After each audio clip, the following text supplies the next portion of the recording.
ဗုဒ္ဓမြတ်စွာကတုတ်တန်တစ်ခုကိုဟောထားတယ်မင်္ဂလတုတ်တန်တဲ့မင်္ဂလတုတ်တန်မင်္ဂလတုတ်တန်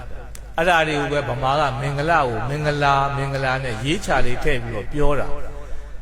မင်္ဂလာပါခမရမင်္ဂလာပါဆရာမမင်္ဂလာပါဆရာမင်္ဂလာပါအရှင်ဖေဟာနားလည်နေကြတယ်စကလုံးလေးကိုနှလုံးပေါင်းထားတာမင်္ဂတဲ့ဒီဘက်ကနောက်ကလာတဲ့ရေးချလေးကတော့ကိုယ့်အကိုထည့်ထားကြတာဗမာတွေထုံးစံတယ်မင်္ဂဆိုတာမကောင်းတာကိုပြောတာပါပပေါ့မကောင်းတာပဲလာဆိုတာလေးကဖယ်ရှားပစ်လိုက်တာမကောင်းတာတွေကိုဖယ်ရှားပစ်တယ်လို့အဓိပ္ပာယ်ထွက်တယ်အဲ့ဒီမင်္ဂလာဆိုတဲ့စကားလုံးလေးတွေအလကားပြောနေတာမဟုတ်ဘူးနော်သေချာနားထောင်၅ပါးသီလထဲမှာရှေ့၄ချက်ကအဲ့ဒီမင်္ဂလာတရားတော်ထဲမှာမပါဘူးမင်္ဂလာတရားတော်မှာမပါဘူးပါဏာတိပါဒလိုက်ရှာမတွေ့ရဘူးအဋိဏဒါနလိုက်ရှာမတွေ့ဘူးပါတယ်ကာမေတုမိစ္ဆာစာရမုတာဝါဒမတွေ့ရဘူးဟောနောက်ဆုံးကတစ်ချက်ကြတော့မစ္ဆပါဏာစတန်ယမောအာရတိဝိရတိပါပါမစ္ဆပါဏာစတန်ယမောသေရီသေရက်ကိုမတောက်ရဘူးလေဗျာမစ္ဆပါဏတဲ့သေရီသေရက်တောက်ခြင်းမတန်ယမောစောင့်ထိန်ရမယ်ခန္ဓာကိုယ်ကိုစောင့်ထိန်မှာသွားပြီးတော့မလုတ်ပါနဲ့အဲ့ဒါမင်္ဂလာဖြစ်တယ်ဗျာရှေ့၄ချက်ကမပါဘူးဟုတ်ပြီလားမှတ်ထားနော်ရှေ့၄ချက်ကိုရှောင်လို့မင်္ဂလာမဖြစ်ဘူးဟောနောက်ပိတ်ဆုံးတစ်ချက်ကြမှာ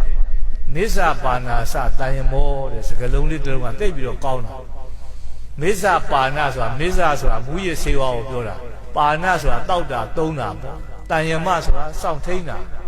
နော်ရှောင်ကျင်တာဗမာလိုပြောဖို့အတိတ်ပဲဟုတ်တယ်မလားအေးဘာဖြစ်လို့အဲ့ဒါကိုမင်္ဂလာတရားတော်တွေထည့်ထားရတာလဲလို့မေးတော့ဒီဟာလေးတစ်ချက်ကဘဝပြည့်နိုင်တယ်တဲ့ဘဝပြည့်နိုင်တယ်နော်ဘဝပြည့်နိုင်တယ်အဲ့ဒီတော့ဒီမစ္ဆာဆိုတဲ့စကားလုံးလေးဟာတေရီတေရက်ပေါ့မူရစေဝါကြံတဲ့ဟာတွေကတော့ထားပါတော့ဘယ်ချိန်ကစပေါ်လာတာလဲလို့မေးရင်အံ့ဩစရာသိကောင်းတာကဘာဥခါတဲ့ကိုဒီအရက်ဆိုတာကပေါ်လာတာလေဗျာနော်ဘဝတုဒ္ဒပြည့်တစ်ခုပြောအောင်မယ်ဗမာလူမျိုးတွေကဒီဟာကိုအရက်လို့ခေါ်တယ်ဟုတ်တယ်မလားထိုင်းနိုင်ငံမှာဟိုတရုတ်ပြည်မှာ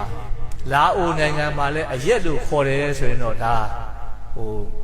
ဒီအိန္ဒိယနိုင်ငံမှာလည်းအရက်လို့ခေါ်ရင်ဆိုရင်တော့အာဝစရာမရှိဘူးပေါ့